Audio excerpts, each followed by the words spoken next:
Lights, camera, action. In a studio where local filmmakers talk to other filmmakers about the inside world of film. Cut. That's not the script.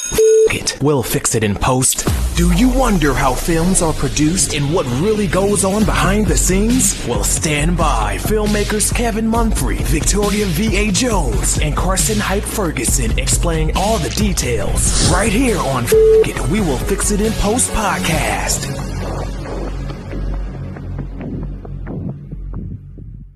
Good morning, good evening, and good afternoon. Whenever you're listening, I thank you for doing so. I am once again Kevin Mumphrey, and this is We Will Fix It in Post. Today, we're talking to an actress and singer out of the Canada area. Today, we're talking to Donna Benedicto. How are you doing today? I'm good. Thanks for having me. Oh, pleasure Thank is you. all mine. Now, as I was kind of looking through your career and everything, I noticed that you started off as a singer. So I want you to kind of start off talking about, like, when do you remember knowing that you could sing? Oh, okay. So, me being Filipino Canadian, it's kind of a stereotypical thing that we all kind of know how to sing. That is not completely true. But Really? I didn't know that was a stereotype. Yeah, the karaoke. If you watch Joe Oh, Coy, okay. yeah. Oh, wow. I feel like it's most Asians with the karaoke. I don't think it's just Filipinos. But we're known for our karaoke, our love for karaoke. So okay, I got you. Yeah, you know what I'm talking about now, right? Clearly now. It didn't connect with me at first, but now, it's there. Okay. Yeah. So I actually started singing in church. I started at 4 was my first performance, and I remember even back then being 4 and hearing that I had a different tone than the other kids. So I was like, oh, I can sing a little bit. And I started singing at 4. I sang in church till about like 10 or 11, and then I just, because my parents and everyone pushed me to keep doing it, I didn't want to do it, of course. Stopped for a little bit, quite a bit, and just sang, like I was a little shower singer. I sang in the shower a lot. Oh, yeah. And then, and then I actually didn't really have much of a focus in high school and after high school. I was just managing a bar and serving and making all this money, and I really needed a hobby. So my boyfriend at the time encouraged me to go take singing lessons for something to do. So I took some lessons and got a little better. Took lessons probably once a week for a year because I wasn't a great singer back then. I needed the help. I needed the lessons for sure. Okay. And then what happened was the bar I worked at, I managed for about 6 years or something like that, 5 years. So they gave me a show. They let me sing at a staff party as kind of Donna sings now. She's taking singing lessons. And my boss liked it and knew that if he gave me a show that he would pack the bar. So, and they were nice enough to give me a show, so even though I wasn't. This show, everybody you worked with was kind of watching you sing? Yeah, at the staff party. And then after the staff party, he put a date on and announced it. And, people were like, Donna sings all of a sudden. And we packed the bar for my first show. And I sang one show, thought I did okay. And then the thing is, he booked me a show every month, and you just get better and better because you go from singing like 2 or 3 songs to having to sing 3 whole sets. And you just get better. And then it just kind of went from there. People just started hiring me and got a cover band going, got in a cover band, and then got into another cover band, and went from there.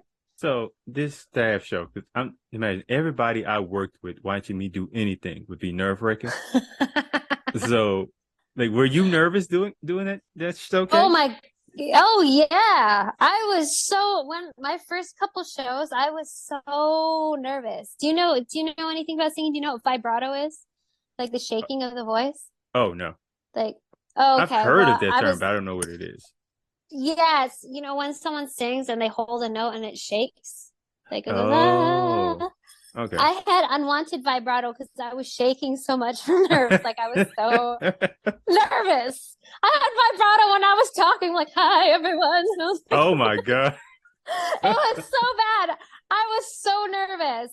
Oh my gosh! Especially the staff party, I had quite a bit to drink, so it was a little more fun. And And because they were all rooting for me, that it was a little easier. But the first show, oh my gosh, I was so nervous. Everyone was like dead quiet out of respect for me, and it was kind of Yeah. awkward because they were It's so almost quiet. worse.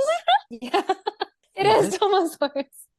I've talked to comedians and I go, would you rather be booed or nothing at all? Like, yeah, I'd rather you boo me because silence hurts Yeah. when you're performing in any way, shape, or form. Yeah.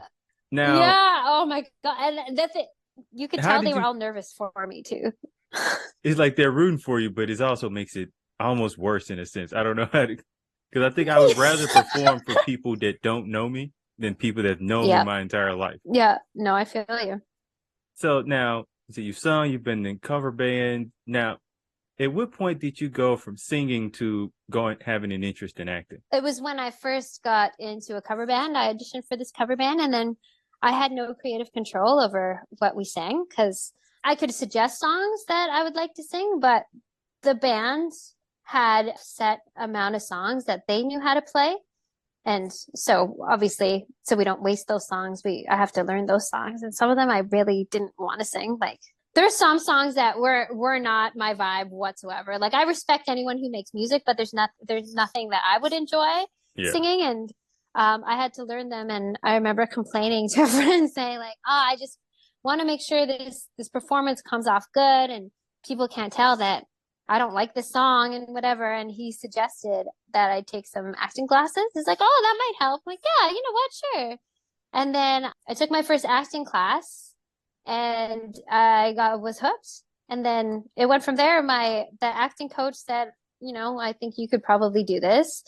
I think you would get some work if you want to get started. And I signed with her agent at the time and just snowballed from there. Started booking commercials and etc. It was fun.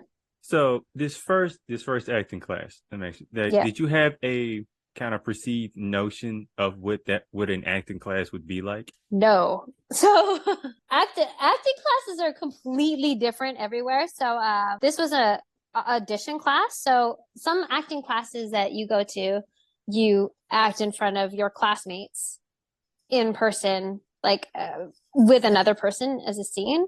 And audition classes is where you tape yourself on camera, which is, you know, that's what we have to do, especially after the pandemic. We're always auditioning on tape.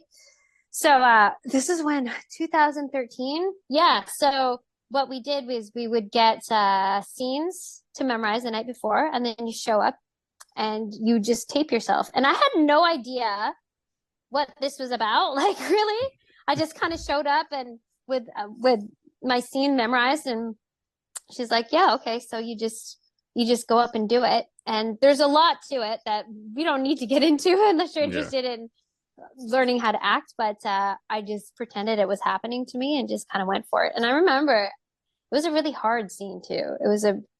I had to be scared and running into tables because I was talking to this guy. It's a lot of action. Yeah. Yeah. So you have to imagine everything when you're auditioning. So it was very strange, but I did it and it was really fun. And then everybody watches it back afterwards. Now, is that nerve-wracking at all? Oh yeah. Very nerve-wracking. I don't know what's worse. I think a televised performance would be really nerve-wracking. Like a televised singing performance would be nerve-wracking. But for me, singing in front of a live audience is a lot less nerve-wracking than acting sometimes. Yeah. Acting is a lot of pressure too. The other way around. No, because I feel like when you're singing live in front of a live audience, if you screw up, you could kind of they're into the performance of it. They'll just kind of sail over your screw up. But if you're screwing up, like while you're acting, like if you keep screwing up, you're costing them a lot of money. You know what I mean? You know what? Yeah, that's another kind of pressure. No, that's a lot of people think like, oh yeah, I could act. I could probably act. And then you get on set and there's all the lights and the cameras on you. There's like, I don't know, 50 crew watching and they're all waiting for you to get it right. And then there's silence. They say action and people forget how to talk or what to do with their hands or whatever. That's a lot of pressure. You think about things you don't necessarily think about. Oh, Like for now, sure. I am one of those people who like if I'm doing something, I'll think about and I have to stop myself from doing it. Like, what is my hand supposed to be doing here? Yeah, What I know. how am I walking? Is I walking right? I never care about my walk before in my life until I started acting. Right? But then Like, but when it's on camera, you're like, oh, am I walking weird? Is my eye twitching? Did yeah, I well, say that right? yeah. Yeah. Like with me doing a lot of audio stuff, I hear my voice in it, which took a while for me to get used to hearing my own voice. Oh, yeah. So yeah, I would cringe at that. I mean, there are even certain things I still kind of cringe at listening to myself, but it took me like maybe a year and a half for me to get used to listening to my own voice. Yeah. So now I haven't gotten to the like I can't watch myself in anything as of yet. I haven't gotten to that point yet, unless it's like really quick. Like if I'm an extra in my own stuff, I can see that. I'm just walking by. Outside of that, I don't want to see myself at all. So that one I'm It, still getting used to. Now when they were doing the acting class, I'm kind of picturing in my mind how this would be like. So because everyone's watching the scene you do, and it's like a bunch. They'll pause, critique, play. yeah. Pause. Yeah, that sounds like hell. That sounds like It's not for everybody, that's for sure. no. No, it's not. Yeah, so we go. Like, do you remember your first audition? I think I remember my first commercial audition. Commercial auditions are very weird. Oh no, Please elaborate. oh gosh.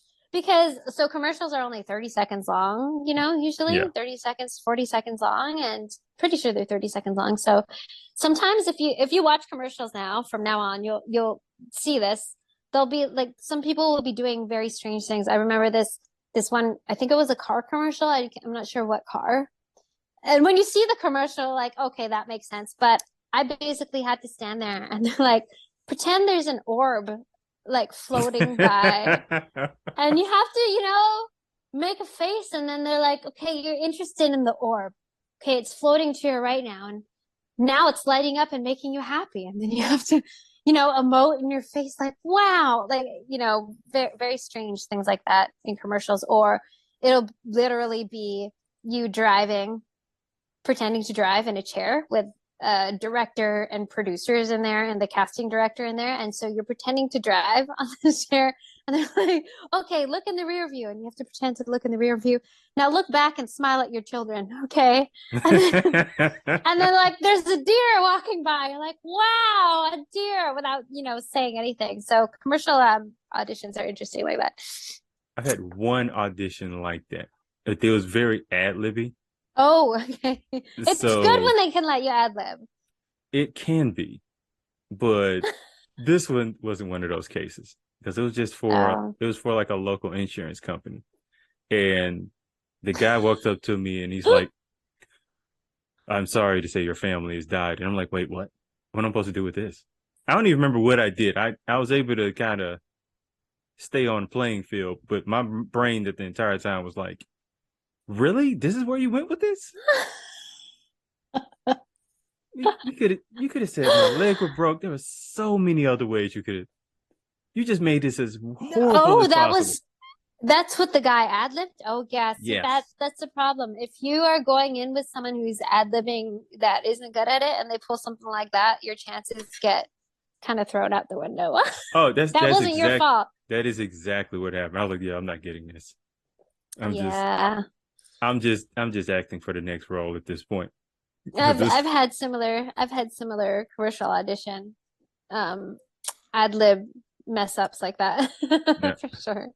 Now I don't mind ad libbing. It just kind of depends on the circumstances. That wasn't the situation where I would have liked to ad lib. No. Usually I like ad lib with people I kind of have a rapport with because we kind of know, like, I know how far I can take this with him, and Right. he or she would know how to take it. Now, do you like ad libbing at all? I feel in those commercial situations, yeah, for sure. I do like it. I like it if I know the story, if I'm especially if I'm comfortable. It's kind of my job to be able to ad lib if I need to. So yeah, I enjoy it. I like having a free take. So free takes is when you basically, you do a couple takes by the book, and then they'll give you a free take and you just do it your way and say it your way. I love having free takes. So I guess you could say I do like ad-libbing. Now, Sure. how often have a free take you've done actually made it to air?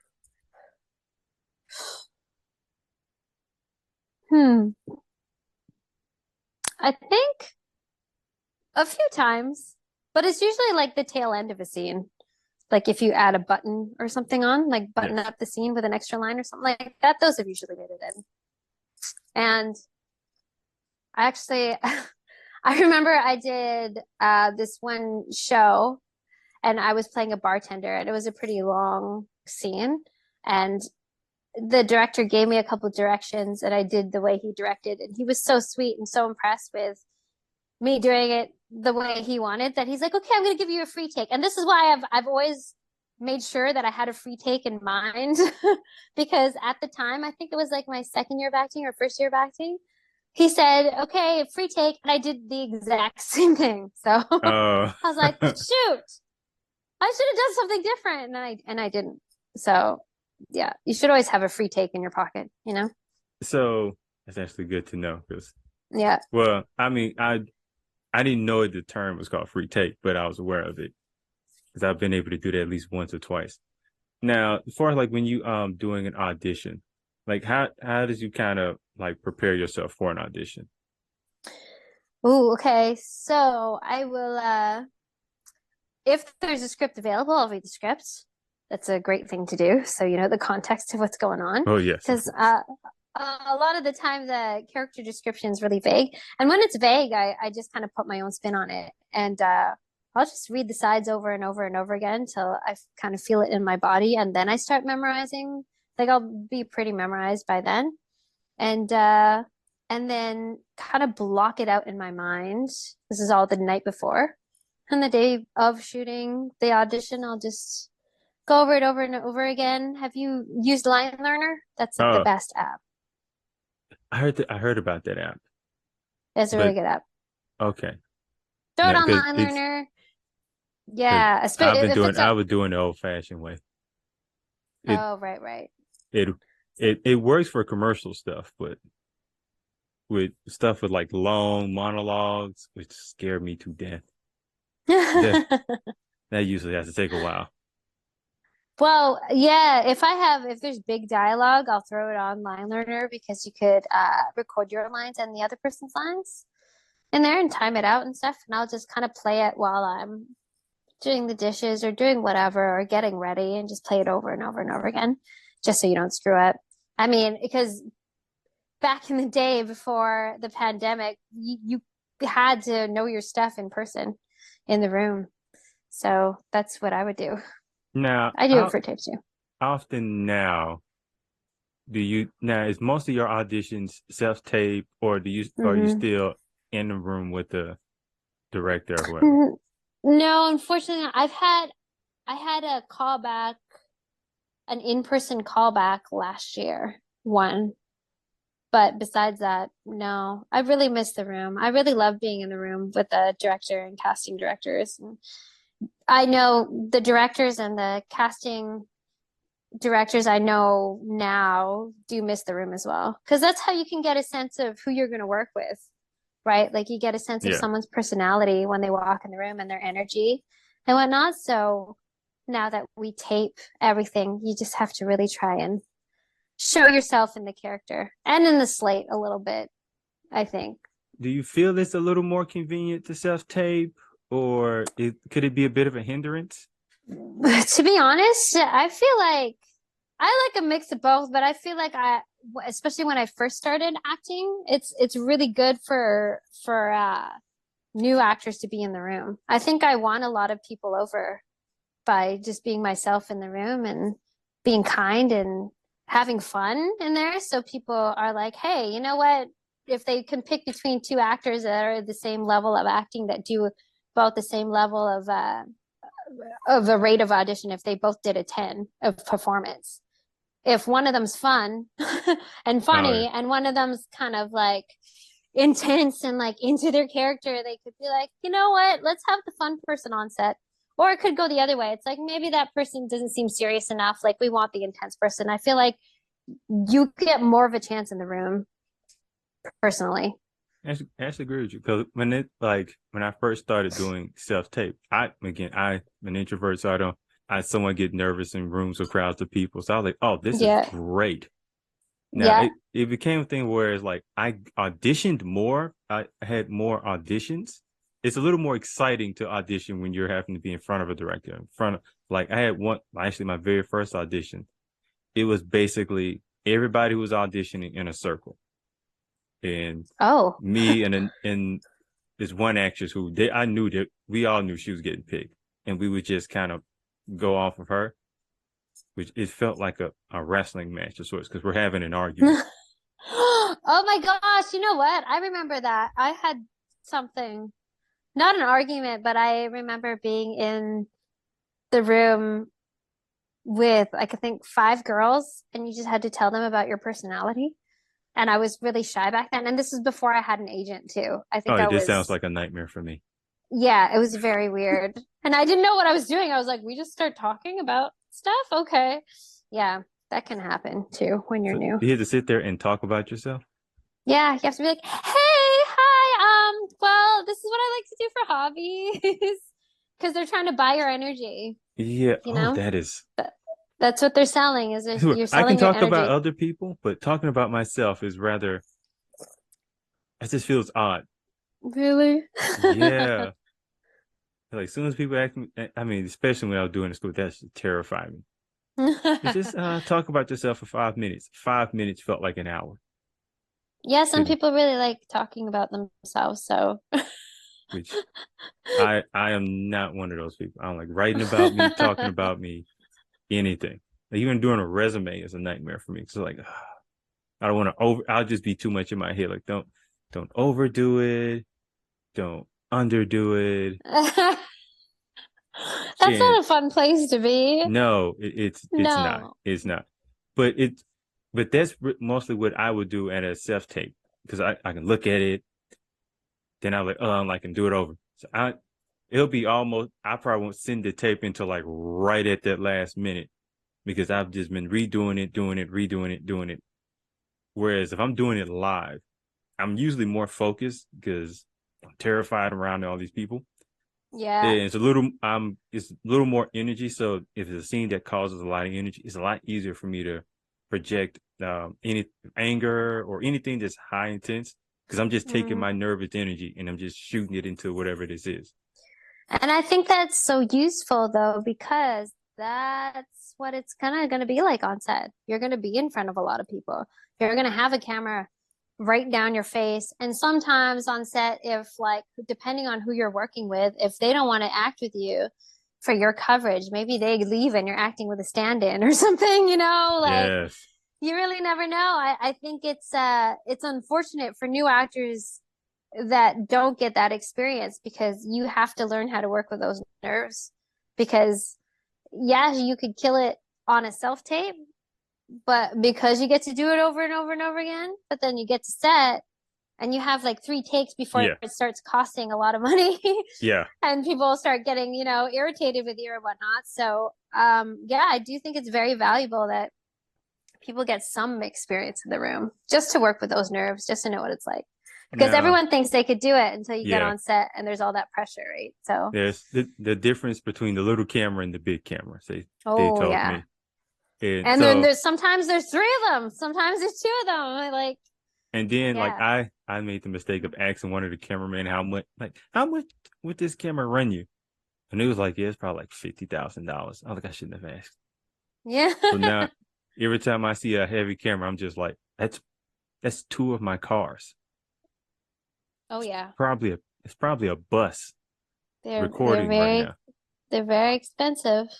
So you remember like the first set that you were on, your first on set experience? My first on set that wasn't a commercial. Yes. My first that wasn't Actually, a no. commercial. Start with the commercial. Like, what was Oh, that process like?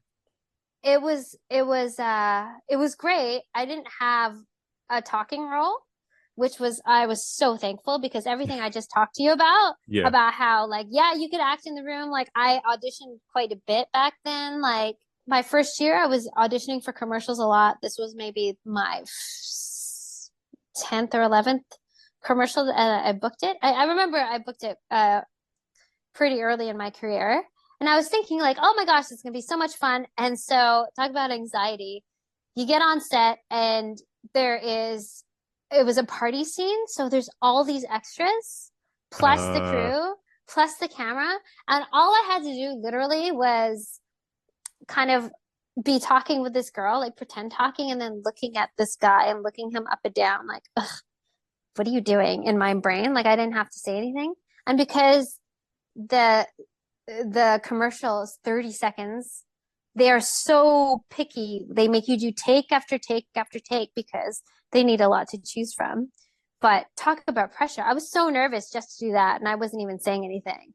Which, thank God, I'm so happy that that was my first experience on set, not saying anything, because I knew yeah. I'm like, holy, if I had to say a whole monologue or something like that on my first booking, I would lose my mind. And I tell a lot of new actors too that say like, oh my gosh, I want these big roles. Why aren't I getting these big roles? Why aren't I auditioning for these big roles? I'm like, because you have to prove yourself first. You never know. You could get those big roles and just fluke. Like, that actually, it was it my second year of acting? My second year of acting. I got a, big audition for a lead in this series, and it was a really good series. And then I got pinned for it. And pin means like you're in the running, like Okay. you're in like maybe the top five. And there was a really big emotional scene. And I remember the tape was, I did a pretty good tape. Oh, obviously, because it got me pinned. And I didn't understand back then that like you can't really recreate what you've done when you do it again in a callback. Yeah. You can't recreate it. You got to do something different. It'll be different. And you have to let it go. And I pretty much bombed that audition. Like, I mean, bombed the callback. So I get a callback, meet the producers. I do the first scene, which they said was great. And the second scene was so emotional. And I could not get there. So they just cut me off. And they're just like, oh no, like, thanks. They didn't even let me finish. So Oh, yeah, because I bombed it. I was too new. And, I remember at the time thinking like I was so upset that I bombed it and like I was so close to getting it. But when I think about it now, if I got that role back then, you know how I was talking about costing people money, they would have yeah. been so Yeah. frustrated with Yeah. me. That's what I was thinking about. I was not ready because, and it makes sense if you think about it from a casting perspective. Even if that director loved me and whatnot, like I just proved in the audition that I couldn't really do it, you know? So, I mean, they could have let me do it over and over again. They could have kept pushing for me, kept trying for me, but I wasn't experienced enough to be able to carry that kind of emotion, just even in a callback, you know? Yeah. So if I can't do it in a callback, like if you are casting your life story and there's a big emotional scene between like two friends that you remember and like the actors like just can't get it there, you probably wouldn't cast them, you know what I mean? So I totally get it, and I understand that I wasn't ready. And so I tell new actors all the time, like, you're not getting the big stuff yet, and you should probably be happy you're not getting the good stuff yet, because you got to work your way up to it, you know? And yeah, that's actually a good point because I mean, you get in, you're looking to be on the big screen as soon as possible. You want the big dialogue, the big back and forth between two great actors, and you may not be at the point where you can do it in two takes. You may need like 6 or 7, and 6 or 7 sounds very expensive to a director or a casting agent. Yeah. Exactly.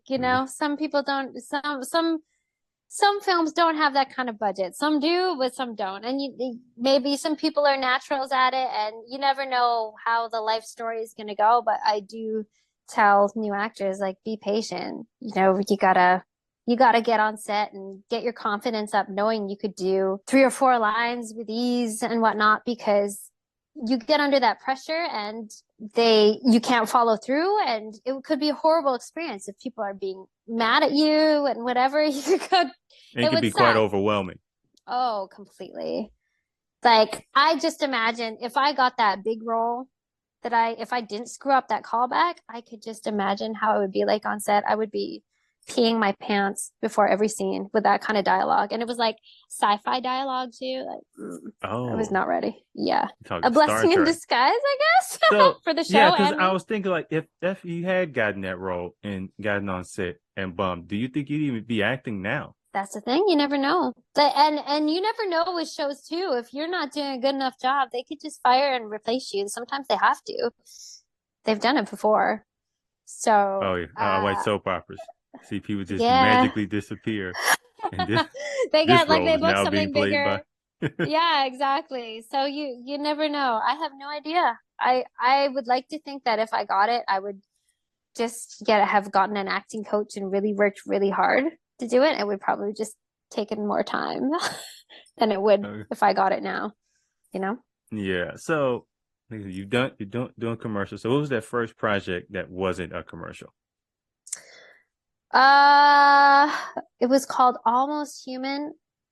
And again, it was like a one line and it was great. I was a secretary and I run in after these guys who barge into my boss's office. And it was great. I had one line and I had to act irritated. And again, I was so grateful because that set was a big studio set.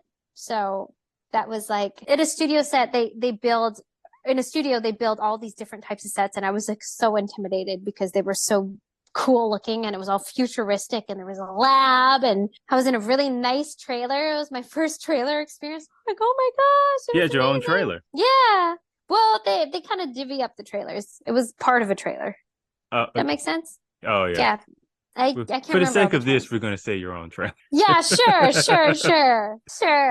from doing commercial and doing you can dress here. You have your own spot.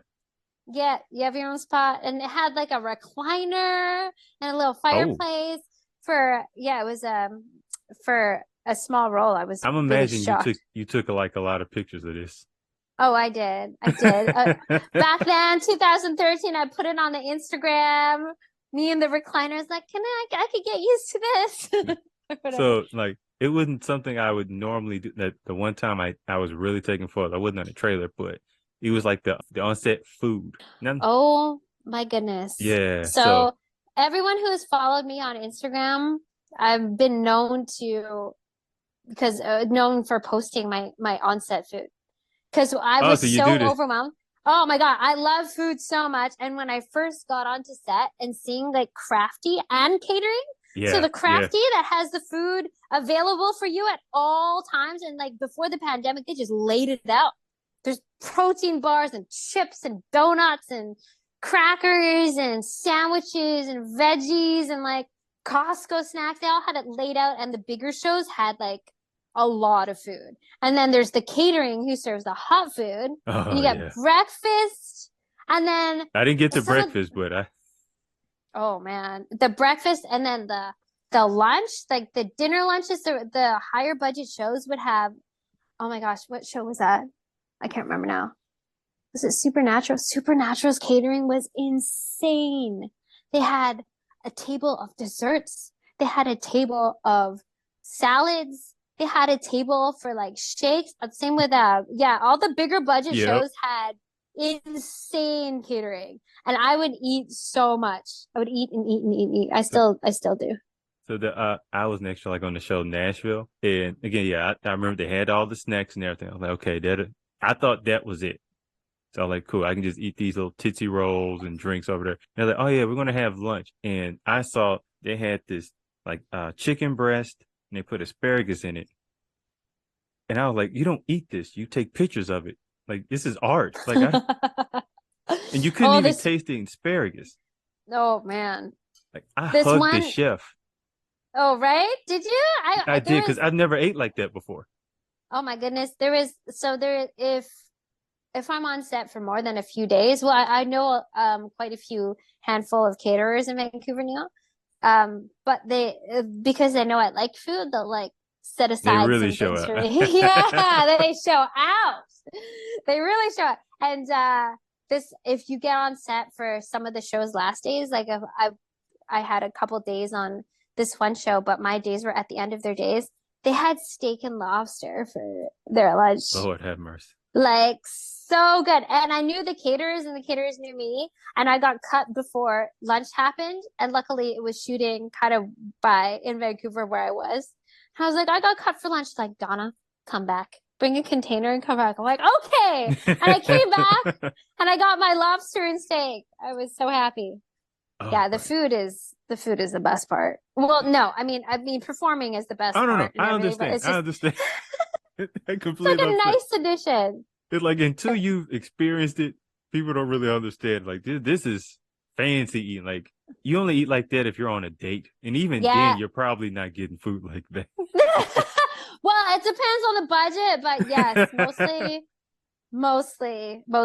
If you follow me on Instagram, you will, if I'm on set, you'll be seeing what I'm eating all the time. Oh, and hot snack. Have you ever stayed on set long enough for hot snack? Hot snack? So that's when, so they have crafty all day long, but they'll have breakfast by the caterers, lunch by the caterers.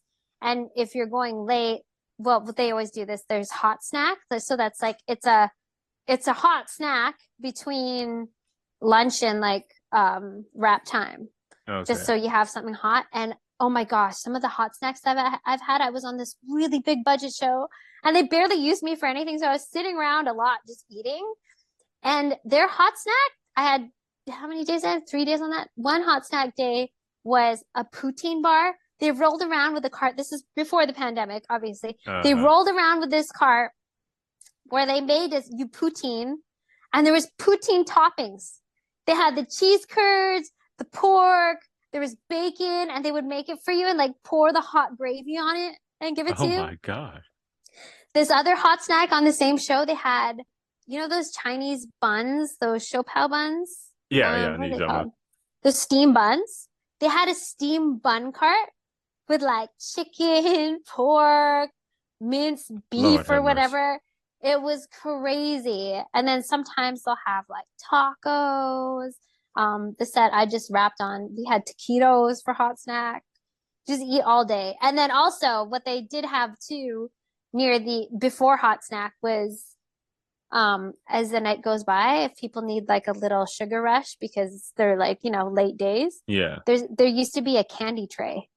So it was a tray and they would just pile it full of different candies, like sour keys, Hershey Kisses, some chocolates, some like gummy bears or whatnot. And they go around and like just give them to the crew. Crafty would come around and be like, candy tray. And then they would just give it to the crew. So then they would get a little sugar to last for the rest of the day. It's pretty awesome. What set Terrible had the for candy your tray? health. Terrible, yes, but amazing. I mean, what a way to go. All of them had the candy tray. They don't do it Oh. now because of COVID. Now they just Yeah. have like candy, little bags of candy. But yeah, every set I've had the candy tray. And it would come around and I would film them be like, here it is on my Instagram story. I'm a little jealous. Never had the candy tray. You never had the candy tray. No. You haven't stayed long enough. No, apparently I haven't. Mm-hmm. No, they just had the candy on the table, the chips. Oh my God. They would come with the sugar candy tray on purpose. Lord And have everybody would just have it and have their sugar rush and crash. Oh, It was great though. yeah. I don't think what made that worse. Like I'm in Tennessee, so we're pretty big on barbecue. They had like a barbecue tray. Oh, we'd be done. Oh man. We would We would be all done for. I'd have to run straight to the gym afterwards. Well, so this is the thing. There was this one show that I had a recurring role on, and I was gonna see. I was like, you know what? I'm gonna work out really hard and see if like I could eat whatever I want. You can't out-train a bad diet. I worked out so hard after set every day, and I still gained weight and got puffy and whatever from eating all that candy and sodium and just all the free food. It was so good though. I could in my 20s. Oh, it would just disappear. Yeah. I turned 30 and it was like, no, we're here now, buddy. Yeah, you can't do it anymore. So Metabolism won't let you. Oh no. My metabolism is barely hanging on now. I feel you. So you were talking about he had a recurring role. What series was that? That was Supergirl. Supergirl. Yeah. So how does necessarily that work? Because do they just call you and see what days you're free? Yeah, basically they'll call your agent and be like, "Hey, we wrote Donna in for this next episode. These are the dates." And you're like, "Okay, here I am." That That's is how it works. so because in my mind I thought like, okay, they have the season out, it was already written out, and they would be like you would know like months at a time. But I guess this is Oh no. No, no, no, no. that's not happening. Everything acting is last minute. Your schedule, your call times, like All of it, yeah. everything's last minute. I remember I got this one lead role, I think because the lead they originally had dropped out because they schedule issues. I'm not sure. But I got it. I learned that I got it. We had a table and 2 days before shooting, a full lead role, like a full TV movie. And then we had one table read and then we started shooting. I had 2 days notice. So sometimes you don't even know. You just have to be able to do it. So it's like you always have to be ready. Oh yeah. Speaking of always being ready, so I know you've done a bunch of Hallmark movies too. And I had one experience as a Hallmark movie.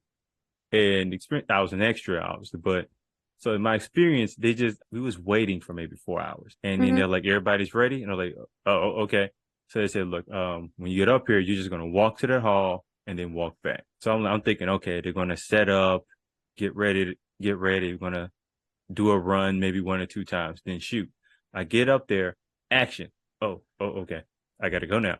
So they didn't use the first take, so they did like 2 more takes, and then they went to the next scene. But I didn't realize how. So I don't know. That was just the little film I worked on. But are they really quick at shooting these type of films? It really depends what's happening. For Hallmark and TV movies, they usually have 13 to 15 to 17 days to shoot, so they move pretty quick. They do move they do move pretty quick. And it also really depends on what's being needed. Sometimes I'll be like thinking that I have 2 hours to wait before I'm called up, but something's been moved around. They're like, we need you immediately. I'm like, oh, okay. Didn't have time to run my lines. Like, time to go. It really all depends because sometimes they'll be setting up something for one shot and then they're like, okay, no, we're losing that light. We'll use that for another day. We'll move that to another day. Or we'll have to relight that later. Let's shoot this other scene right now. And then there's a scramble to get everyone on set and everyone ready. So yeah, you just always have to be ready. So You really never know. So it wasn't just me who went through that. I just glad it wasn't just me who was just like, what? Oh no, no, no. There's a lot of last minute changes. There's this one movie that I was on that because we're shooting in Canada and it was supposed to be a summer movie, but lo and behold, there was snow in February for whatever reason. And there was a lot of outdoor scenes for this movie. And unfortunately, they couldn't shoot most of the outdoor scenes because it was snowing. And it's supposed to be in the summer. We're all in t-shirts and whatever. And you could clearly see there's snow outside. So it was not in wherever it was supposed to be set to. So I was finishing up this one scene and the director comes over. She wrote it too. And she said, hey, any chance that if I wrote a scene for you, we could shoot it right after the scene because we actually, yeah, she said we're 8 minutes short in this movie because they didn't shoot any outdoor scenes because it was snowing. Yeah. And what am I going to say? No. And she asked if I could have most of the dialogue because I was a supporting role and the lead had so much dialogue in the movie already. Like for her to memorize that was going to be really hard. And I was like, okay. So while we were finishing the scene that we were just doing, they're writing another scene for me. And then basically they tore down the set. I had to change. And while they're setting up for the next scene that she just wrote, I had to sit there and memorize for maybe like 15 to 20 minutes. And I got to set and they knew like, I'm like, sorry, I'm going to do my best, guys. I'm going to do my best. I'm going to call for a line. They're like, no, we got you. We understand. We know. And I did it. You just have to do it. So from that new dialogue that was being written, from the time they got done being written for the time you got on set, 20 minutes? No, they were writing it while I was finished shooting the other scene we were doing. So I was I was doing this one scene and you know how they have different setups for one scene? Yes. While they were setting up like the next setup, that's when I was asked like, hey, can you if we write you another scene, can you I'm like, yeah, okay. So that we finished doing the setups for that scene while they were writing it, and Ooh. then I had to go memorize it. Yeah, So this kind it of turned out reminds. great though. I would hope so. Yeah, Uh, it turned out what it great.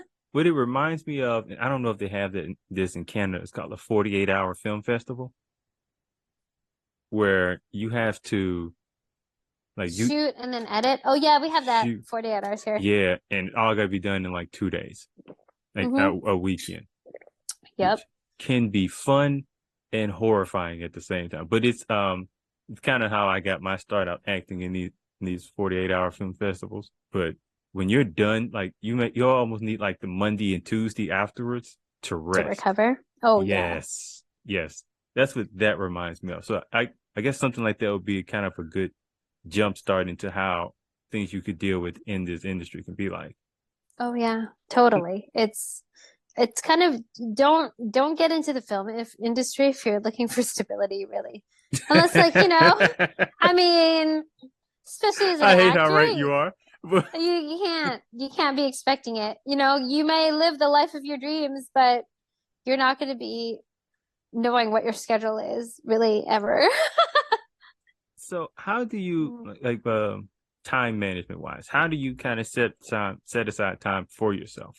Or like maybe take a vacation or a staycation or something like that. Or you just kind of have a life for yourself. Well, the thing with acting is like you never really know how long you're gonna have off. So whenever I do have time off, I'm resting. I'm resting, or I'll double check that I don't have to go anywhere, or like I'll double check to make sure that I'm not booked on anything before I head for vacation. But it's kind of a rule. You book a trip, you book a role. That's usually how it happens. So I'm serious. Like I Book a remember trip, I had book. you book a trip, you book a role. You do it's for a lot of women, it's like you dye your hair, you book a role, and you have to dye it back usually. Like if you Oh, want to go like a color red or something that's a not a natural looking color or whatnot, then you dye your hair and then you'll book a role and then have to dye it back. Like I went kind of blonde for maybe a week and a half, and then I booked a role and had to go back to brown. And then yeah, I booked a Vegas trip and then had to miss a day of Vegas. I missed Magic Mike because I booked a role. Yeah, it's kind of a thing. You book a trip, you book a role. When I was in LA this one time, I booked a role where I had to come back and shoot for a day and then go back. You just never really know, and you just kind of have to be okay with it, which is once you get used to that, it kind of leaks off into the rest of your life, which is great. Like you learn how to be laid back and just accept things as they are instead of stressing about having to control everything. I don't mind Definitely. it. I don't mind Now, it now. how long it took you to get to this point? Oh my God. Like the first I think was 3 years of acting. I was still serving and singing, and getting everything scheduled was so hard because that's why I feel for actors who are doing 9 to 5s and whatnot, or having to get shifts covered or committed to other things, because it Oh really yeah. stresses everybody else out. Like if I'm booking gigs with my band guys, if I can't make that gig, they're out a singer. So they're out a gig. So it was really tough. More for other people. I was always stressed that I would be letting other people down, which I did for a little bit, Right. and they don't get it. So, I did have a job at one point where I worked overnight. And so usually call times were like between like 8 to 9 for whatever I yeah. auditioned for. So I had a little lax time before I could audition for stuff. The only problem is, yeah, you don't know until last minute you got the role. So I have to like when I pack for work, and my job would start at like 2 in the morning. So I'd have to Oh my sleep God. and pack in my car as if I've gotten the role, because one time I didn't, and I live like 40 minutes away from Nashville. So they're like, oh, I ended up not being able to do the role because all my little dress options I had left at home because I thought I didn't get the role, and they didn't email me and let me know until I was already asleep. So Oh, No. Yeah, so I now like every time I go for something, I'll wait till like 7 to see if I get an email back. Because that's usually kind of the medium time I'll hear something, but it doesn't always work out. So at the 7, if I don't hear nothing, we just get the clothing options, put them in the car. If not, and as honestly, I had at one point like 3 go-to outfits. I just left in my car. That's a good way to do it. That keeps you prepared. It also keeps me prepared for Nashville because the weather here is all over the place. Yeah, there you So go. just keep whatever. I mean, we just like right now, it probably feels like a nice 60 degrees. We had like a little tornado storm here like 2 days ago. So Oh wow. anything can it may snow tomorrow. We have no idea. Anything is possible out here in Tennessee. So and even now, I still have like maybe like a few sweaters, one suit, just keep it in the car just in case. So because of acting up, I'm always ready for something. I don't know what, but I'm always something I'm prepared for. That's Now, good. now, how much of what you do, like stuff you work on, is in Canada, and how much of it you do is in America? Oh, I'd say it's mostly American so far. Um, yeah, a lot of American companies shoot here. Have I been on any actual Canadian shows? I think some of the Canadian shows that I've been on have sort of leaked over to the US, so they're technically So that happens a US. lot. Oh yeah, yeah. Because a lot of the productions that shoot here are American. They get the tax cuts or whatever it is. It's a little cheaper to shoot So here, I think, than LA. it's cheaper to shoot in that's actually why they starting to shoot stuff here in Tennessee as well. Mm-hmm. So they're going everywhere but California now. Yeah, Atlanta too. There's a lot of Oh, productions in Atlanta. I'm fully aware of Atlanta and their Yeah. traffic. I mean, And they're jumping. it's like traffic is bad here in Nashville, but it's like moderately bad. In Atlanta, like if you got to be somewhere at 7, you need to be gone by like 5:45 Oh, because at geez. 6 you're standing still. Oh, I have man. a family member who lives out there. She said she has like a 15-minute window from when she gets off to work to when she needs to be on the highway because her 40-minute drive could be a 2-hour drive. Oh my God. So I'm considering making a move out there, but also Tennessee is kind of a growing film market in and of itself. Like the show actually is called Nashville was filmed out here, and that's kind of how I got my start. Mm-hmm. And they've been filming other faith-based films. They do a few Hallmark films, but it's kind of growing here, so I'm kind of sticking it out, trying to see how it goes. Because like I've already made a little name for myself out here, not so much. It's kind of hard to kind of get into stuff in Atlanta unless you live out there. Yeah. So I'm weighing my options, but from where I'm at to Atlanta, it's literally like a 3-hour drive. So if I get something, I just make the drive. I don't mind the drive. So it's not like Yeah. it's 6 hours out. And then they're doing stuff in New Orleans, which is I think it's like 6-7 hours. But I'm allergic to New Orleans. I went there once and I got sick the entire time. Oh no. As soon Why as do you think that is? I think it was more for seasickness, I think. Oh, boo. Yeah, so as soon as I left, I felt great. I was like, yeah. So every time I talk to a doctor and they ask me about allergies, I say New Orleans. You said like most of which you film out in Canada, but they show up in America. Now, Mm-hmm. when I first introduced you and I saw your headshot, I was like, I've seen her in something. I may have seen her. Probably. Yeah, I definitely seen you in Probably. Supergirl and like 2 other things. Now I was looking at your IMDb, like, okay, I've seen her there. So do you kind of see do you get recognized often or at all? I find that people are kind of recognize me just the way you have. They're like, I think I've seen you on something. I think I've seen you. And actually in Vancouver, because the club I used to sing at is really popular and it was really big. And a lot of people, it's a place to drink. So a lot of people are quite drunk in there and they'll recognize. Oh, I feel like a lot of people know me from there. They just look at me. They're like, I feel like I know you from somewhere. I'm like, is it the Roxy? Because it's probably that. And they're like, yeah, I've been to the Roxy. I'm like, oh, it's probably that. It's that or like I've shown up on a show they watch or something like that. But yeah, that's how I usually get recognized. I've gotten like some of the people who like Hallmark or like the rom-coms. Yeah. Usually I've shown up in quite a few of those. So they know me from that too. I love Hallmarkies are the most wholesome fans. They're so cute.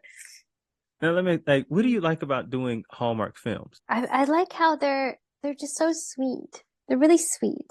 You know, like a lot of people might say they're predictable, but I feel like it's kind of a safety watch. You know, you're going to feel good watching that there's going to be a cute romance and you get to go, "Aw," in a couple of those movies, you know? And yeah, every one of those that I've shot have been so much fun. Now, before you started shooting rom-coms, were you a watcher of them? No, actually, I didn't know. I didn't have a TV for a long time, so I didn't really know about the Hallmark Network until I started acting. And I was like, "Oh, what is this?" Like this is and then once I started telling people I was auditioning for them or gonna be in them, I didn't realize that I knew so many Hallmark fans. We never really talked about it until I started being it. And I'm like, "Oh my gosh, I love those movies." I'm like, "Really?"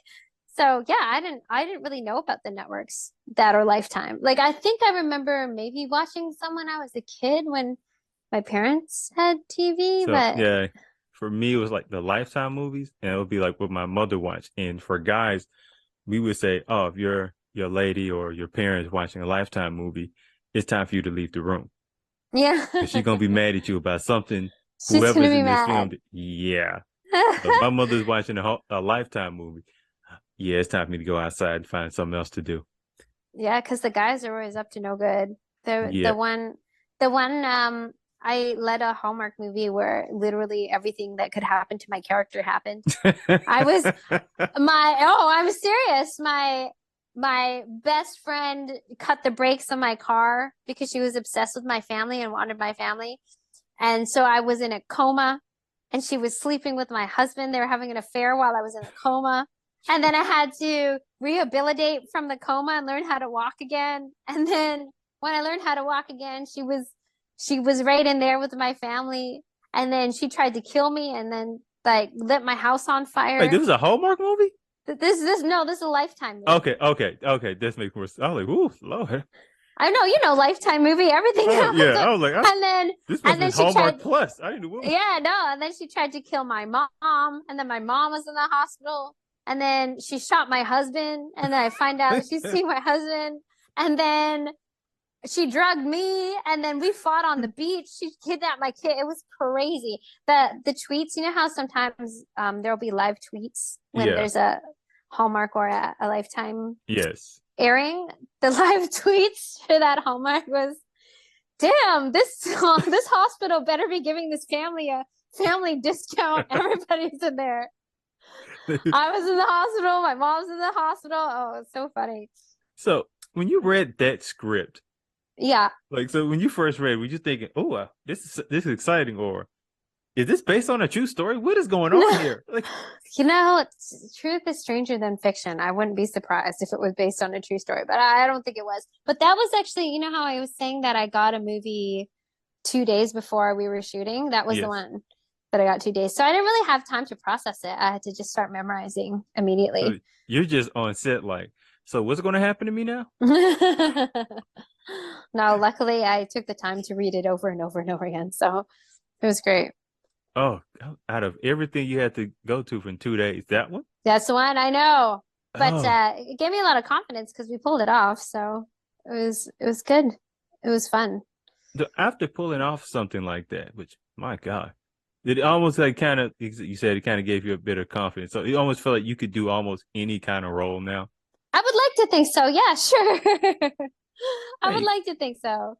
But that was challenging, but super fun. And I knew most of the crew. We had worked together, and I worked with that director numerous times too. So it was kind of like hanging out with family until I had to go scream and cry and fight someone on the beach. But it was it was super fun. It was really fun. Now, how often do you get to like work on set with like people you've had a rapport with? I feel Vancouver is quite small, so if you're in the industry long enough, I'm coming up on, this is my 10th year actually of acting. Congratulations. Oh, thank you. Yeah, I feel everyone's kind of on rotation. You eventually start working with everybody. I work with them. I usually know somebody, like a camera op or the makeup artist or one of the grips or one of the ADs or the assistant AD or someone or wardrobe. I usually end up working with someone I know. Yeah. Now, you're Filipino. So Hmm. when I started kind of looking up, I was thinking like, what kind of Filipino films that she could have watched growing up, or films that she would watch now, like a good film that would be a good representation of being a Filipino. I couldn't think of anything. So Yeah, there's not much out there, to be honest. There's a couple things, but there's not much out there, unfortunately. And yeah, I've one of the main reasons I want to keep acting and I never quit was because I feel like growing up, being a person of color, like a dark-skinned Asian, we never really saw ourselves on TV. Do you remember Wayne's World? Tia Carrere? I remember seeing her on TV for the first time. I was like, oh my gosh, she's like us, she's like me. And that was maybe growing up the one Asian representation that like I could relate to, because she wasn't, they weren't playing her off as specifically Chinese or Japanese. she was just a person. She was just a person that was also a love interest, a serious love interest too, Now, Besides, how important for you to see her? well, I think it's so important for kids to see themselves on TV as something other than a stereotypical whatever it is related to their race, it was so important because it helps your imagination as a child to be like, oh, I could do that. I could be a hero too. I could be kind to people like that. I could, if it was Tia Carrere, I'm like, whoa, she plays the bass. She plays the bass and she's not being forced by her parents to play violin or or be a nurse or whatever. She's playing the bass and she's singing and that's just from watching a show. And then when you think about like where she is, it's like, oh, she auditioned for that. They hired her. I feel representation is so important for kids and teenagers and just like people in general. So it just helps your imagination go to places where it wouldn't go about yourself and where you can see yourself. Because unfortunately, like if kids don't see themselves as like superheroes, like Yeah. sometimes maybe you don't think like you could be kind of a hero in your own life if you're not influenced, but like all these white people are, how come all the blonde people get to be the heroes and the love interests? Like romance should be for everybody. How come heroism can only be for those people or the specific martial arts people, like Yeah. if you're Japanese, you could be a superhero because you know kung fu or whatnot. It's like, well, what about Cambodians? What about the Lao? What about everybody else? I feel it is so important. You have to, especially growing up, kids need to see themselves as lead roles because, yeah, sure, some lead roles are a little crazy or whatnot, but the whole storyline of how a main character is struggling, dips down, goes to rock bottom, and comes back up and makes amends with people or overcomes obstacles. That is so important for people, kids, and just people in general to see themselves doing. It influences people. I never thought I could be a princess because all the princesses were white when I was growing up. Yeah. It wasn't fair. So that's one of the main reasons why I like, even when you're struggling acting, like you have to keep going, especially for me, because I don't see Filipinos on TV often enough. And there's some like, half Asian or half colored people have their own struggles as, being Yeah. half Asian or half Filipino, but a lot of people on TV that are supposed to be repping us are kind of white passing, Yeah. And I feel like there isn't enough of us full Filipino people on TV to like show out. You know what I mean? Now, I always thought a good way of doing that is a show that's almost like a family-based show. Mhm. Almost like an example I think of like a Family Matters. Because everyone can kind of gravitate towards a family. Yeah. And then within the family, you can put different people in it, different personalities that would go through different, I'll use Filipinos for this example, different aspects of what a Filipino male may go through in growing up as a child, or a Filipino young lady growing up, or what do Filipino parents go through? Yeah. As they're immigrants and they're in America. What do they go through in their everyday life? And usually kind of putting the basis of the family and building the show off that is a great way for far as with film or television to humanize them and go and see other people go, oh, you go through that too? Oh, I do that as well. Oh, y'all do that? Oh, y'all cook that? Oh, that's great. I may actually try that. Yeah, well, there was the first lead I got was a TV movie, and it's not on Hallmark. Where even is that? Tubi, I think it is. But I remember auditioning and thinking like there was no way that they were gonna cast me because they had to cast family around me. And in Vancouver, especially, I'm not sure about LA or other areas, but there aren't any older Filipino actors here. And the problem is like, why would any of them think they could be successful trying to be an actor when there's none of us on TV, so no one's training and no one's getting good, no one's going to class. So it's hard to find family to cast around me, like a mom or a dad. But then I booked it and the producers were so sweet. They called me and they said, like, what are we going to do? Are we going to say you're adopted? Because the father and mother had quite a few lines. Like they had significant roles in the movie, and you can't just get a new actor. You can't just pull a Filipino mom off the street and be like, hey, can you act? Because it was quite a bit of dialogue. And you know how we were talking about, if you've never acted before, you come on a set and you have and that's a huge set. Yeah.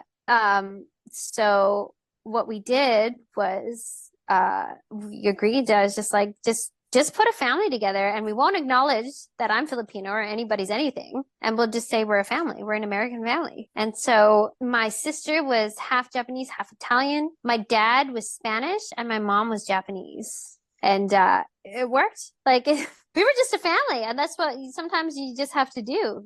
It shouldn't be important like what nationality we are, what culture we come from. We're just, if it's in a movie, it's a movie. It's make believe. But like we all kind of look alike.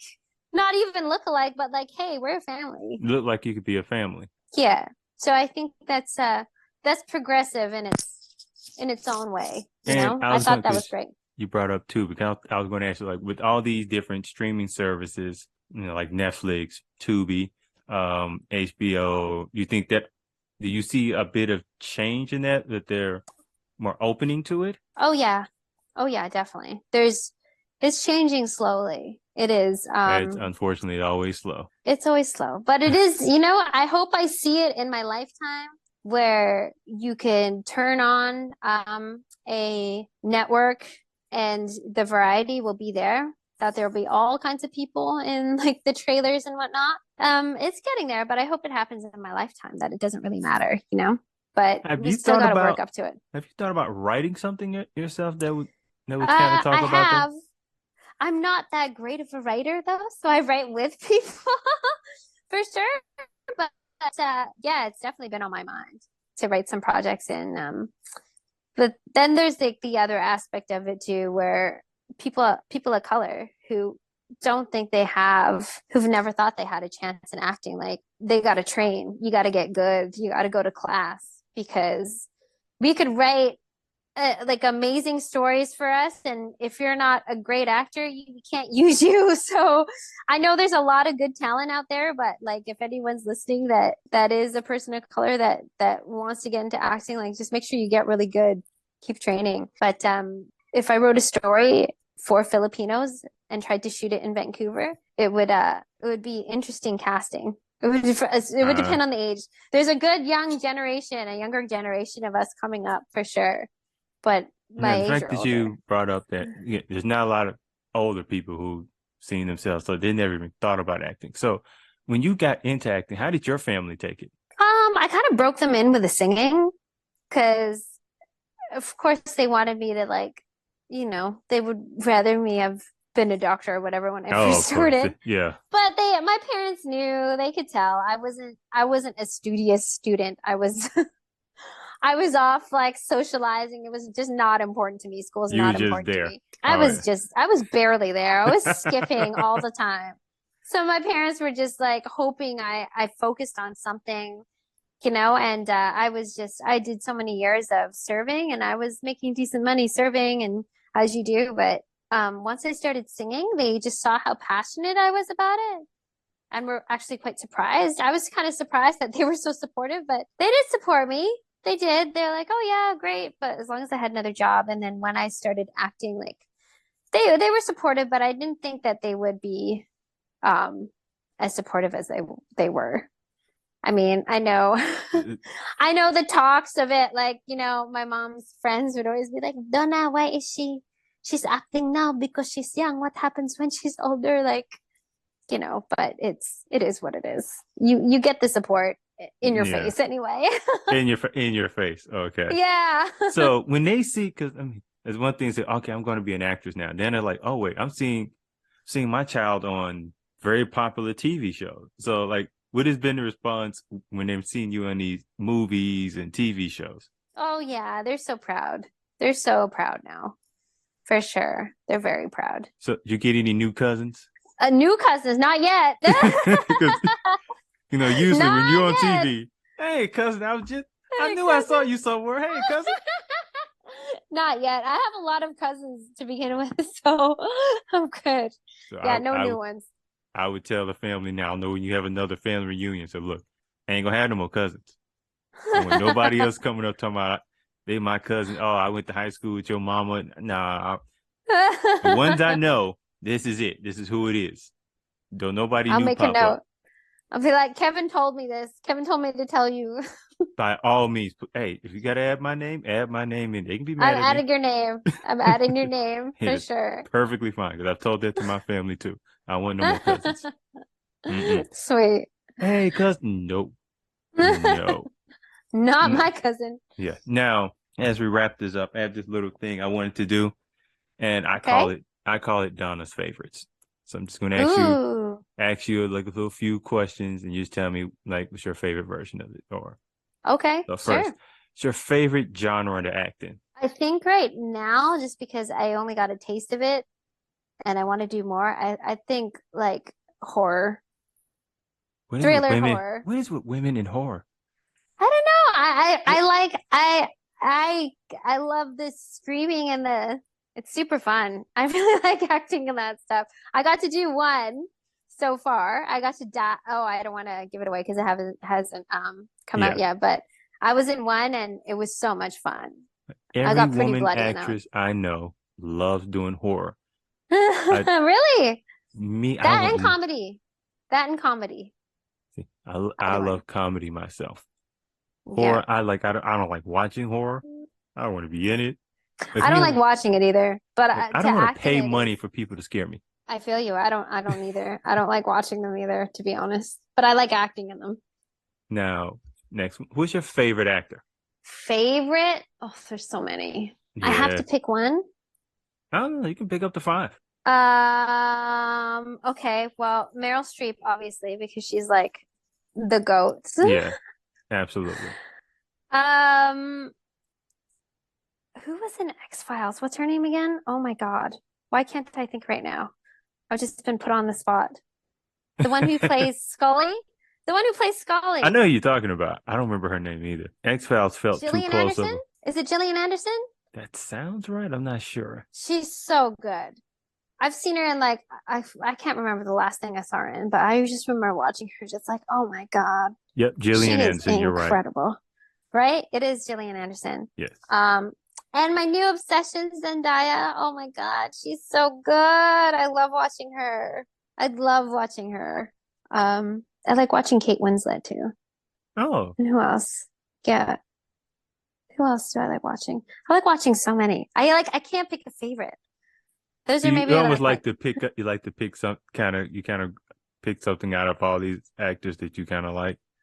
yeah, Or- because I could watch the girl in friggin' The Last of Us is incredible. Like I pick favorites as I go. You know what I mean? Do you know Yeah, have you been watching The Last of Us? I just started watching it. Oh my gosh, she's incredible. She was incredible in Game of Thrones too. There's just so many good actors. They're all so great. Now, what's your favorite song to sing? My favorite song to sing. Okay, it depends. Because at the Roxy, they like rock. And Mm-hmm. whenever I sing Sweet Child of Mine, like it gets everyone going. So Sweet Child of Mine by Guns N' Roses is one of them.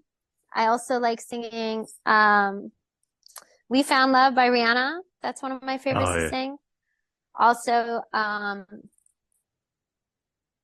Florence and the Machine, what's it called? The happiness hit her like a train from I a think I've heard that one. train. Dog Days.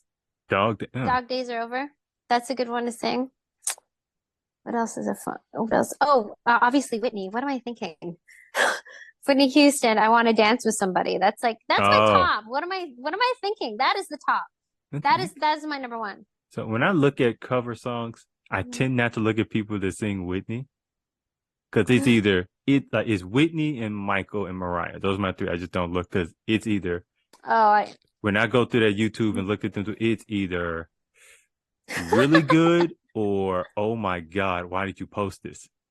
well, see, you asked what I like to sing, No, not what yeah. I think other people like. No. I feel you. It just when you said Whitney, my mind went to the last time I saw someone sing Whitney. They were drunk, so you can Oh, imagine. yeah, no. As long as they're And having fun. If it's karaoke, if they're oh, they having had fun, fun, that's but I was okay. like, I hope y'all don't remember this tomorrow. Now, Yeah, Whitney's my top for sure. so now we've talked about on-set food. Now, can you think of your favorite on-set meal? Favorite on-set meal? I think it was that lobster day for sure. And it was Northwest Fresh Catering. I'm pretty sure it was them. Northwest Fresh Catering. Yeah, it was them. It was that lobster. That lobster was so good. It was lobster and steak. It was That sick. It was so good. sounds like a good choice to me. Oh yeah. Now, last one. Favorite character you've played? Favorite character I played? I think just because it was so much fun. I didn't have much to say, but it was the one in the horror one, and it was Sandy. She was a meth addict, and it was super fun. Wow. Yeah. From like rom-com to meth addicts, it was yeah, I think just because it was probably the most different one I've played so far. No, I'm gonna definitely. I was going to ask which role was the least like you, so I'm gonna just go with the meth addict. Yeah, that's definitely the least like me. Definitely the least like me. Here you go. So, last question I kind of like to ask actresses. Why do you love what you do? I think it's also linked to singing. I love performing because how open you have to be, and it's anyone who's creative or just anyone who's passionate about anything that gets to do whatever they're passionate about knows what I'm talking about. I know you know what I'm talking about. When Yeah, you're so into whatever you're doing that something moves through you that's bigger than you, that's bigger than everything else while you're performing or doing what you love. And you just feel like you're doing what you're supposed to do. And it feels yeah, so freaking good. And I love being around people who feel the same way, but I love what I do because I get to experience that and do it as a living. Like that's why I love doing what I do. I think that's like the best feeling in the world to know you're doing something that makes your inner child happy, that makes you happy, that makes other people happy. I think it's the best feeling in the world. if I had an applause button, I would have hit it right then and there. That was beautifully said. I may just add that in post. That was very well said. Oh, good. You know what I'm talking about, right? Oh, You know, because yes. you feel it. Yeah. And especially when you've worked a job, like I was working in warehouses and I hated it. Mhm. So when you come from a job you hate to doing something you love to do, and you're also around people that love doing it as well, it's a different energy. You don't mind going to work anymore. You don't mind showing up early. It doesn't even feel like work, It doesn't. And now, there's a bad set that time can go by slow, and sometimes it goes by just like, wait, we've been here 10 hours? Yeah. I tend to love those situations where it's like someone has to remind me, yo, we came in here at 5 in the morning. It's 9 p.m. now. When And then did there's that always, happen? and I love being the positive person to remind everybody, like, we just made something amazing, guys. Like, you know what? We did. It was all worth it. It's always worth it. Absolutely. Well, Donna, thank you for taking time out to speak to me today. It has been an absolute pleasure. Thanks for having me. That was so much fun. You're a hell of a lot of fun. I try to be. You don't have to try. It's all good. So once again, I am Kevin Mumphrey. This is We Will Fix It in Post, and that is a wrap.